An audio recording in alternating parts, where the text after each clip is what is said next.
Oi, pessoal. Vamos fazer agora um exemplo de sólido de revolução utilizando a rotação de uma área em torno de um eixo. E vamos chegar no sólido que é o cone. Vejam, portanto, se temos uma área no formato de um triângulo retângulo de base B e altura H. O centroide deste triângulo está localizado aqui, distante do eixo X, de um Y'. Ao girarmos esta superfície em torno do eixo X, ele gera um sólido de revolução, neste caso, um cone. Então, sólido, o cone, nós podemos calcular o seu volume utilizando o teorema de Pappos-Gudin.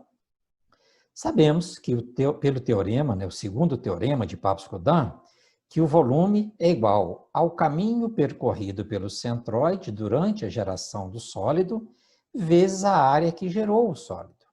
Então, o caminho percorrido, 2π, y', que ele vai dar uma volta completa em torno aqui do eixo X, vai girar em torno do eixo X. Sabemos também que o y' é 1/3 da altura H. O centroide está localizado a uma distância 1/3 da altura H. Pegamos o y' porque a rotação é em torno do eixo X. Sabemos também que a área do triângulo é base vezes altura sobre 2. Aplicando, então, o teorema de Pappos-Gudin, volume igual a 2π, y', 1/3 de H, área, BH sobre 2. Fazendo a simplificação, temos o volume do cone, 1/3 de BH2, 1/3 de πBH2. A unidade aqui, B vezes H, vai dar a unidade de metro, centímetro, cúbico. Bem, se dessemos apenas meia volta em torno do eixo X, se ela girasse apenas de π, nós geraríamos a metade de um cone. Portanto, o volume dessa metade, desse cone, também calculado pelo teorema de Pappos-Gudin, agora utilizando aqui o θπ y', o θ vale π. O y' é 1/3 também de H. A área BH sobre 2. Substituindo aqui, nós vamos encontrar 1/6 de πBH2, ou seja, a metade do volume do cone. Poderíamos também ter uma rotação de tal forma que gerasse a metade de um cone nesse formato. O processo de cálculo também seria idêntico. Bem, este cone, ele tem também um centro de gravidade. Podemos calcular o centro de gravidade do cone. Costumamos também chamar de baricentro do corpo. Então, essa terminologia também é utilizada. No lugar de centro de gravidade, podemos falar baricentro, mas é um sólido. Veja o seguinte, este corpo, se considerarmos, imagine que isso aqui fosse um pirulito, nós poderíamos traçar um plano de simetria cortando a metade dele aqui, ficando a metade para cima, a metade para baixo. Então, existe uma simetria em relação ao eixo Y. Então, o Y' vai ser 0. Podemos também fazer um corte, um plano de simetria cortando aqui com a metade ficando à frente, aqui do lado positivo do eixo Z, e a outra metade do lado negativo. Portanto, também existe um plano de simetria para o eixo Z. Logo, o Z' também seria 0. Então, esta curva que faz com que apareça aquela área, uma função linear do tipo y igual a kx, onde K é a inclinação da reta, que quando y for h, o x é b, então K é igual a h sobre b. Podemos pegar um elemento de volume aqui, dV.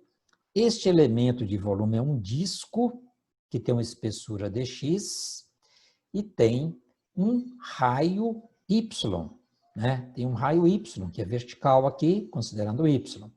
E o centroide desse disco, que está exatamente no centro dele, está distante da origem em relação ao eixo x, de x do elemento. Não precisamos fazer para o eixo z e para o eixo y, porque mostramos que existe um plano de simetria que definem o z e o y como iguais a 0. Pois bem, Esse volume do disco é igual a πy2 ou πr2, né? A área desse disco vezes a espessura. Então, nos dá o volume dV. Para calcular o centroide, precisamos, portanto, do x do elemento, que é o próprio x, uma distância da origem até onde está localizado o nosso elemento, é um x qualquer. A equação para calcular a posição do x-barra é a integral de x do elemento dV sobre a integral de dV, que já utilizamos anteriormente como área ou segmentos também. Substituindo, então, integral. Se estamos integrando dV e o nosso dV é πy2 dx, substituindo aqui o x do elemento por x, dV πy2 dx, no denominador também dV, πy2 dx. Então, estamos integrando agora em x. O limite de integração será de 0 até b, integração no eixo x, tanto aqui como aqui. Bem, o y é igual a kx.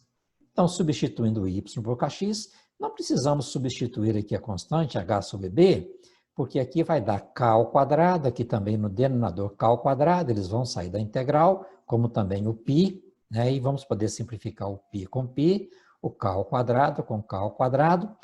Vamos ficar com a integral de x3 dx sobre a integral de x2 dx. Isso vai nos dar esse resultado, 3/4 de b, substituindo o valor de x por b.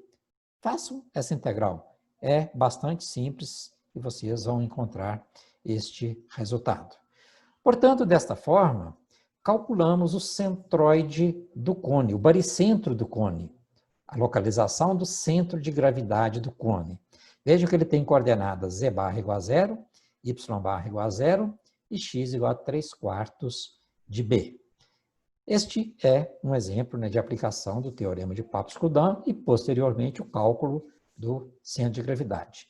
Por hoje é só, até o nosso próximo vídeo. Um abraço e até lá.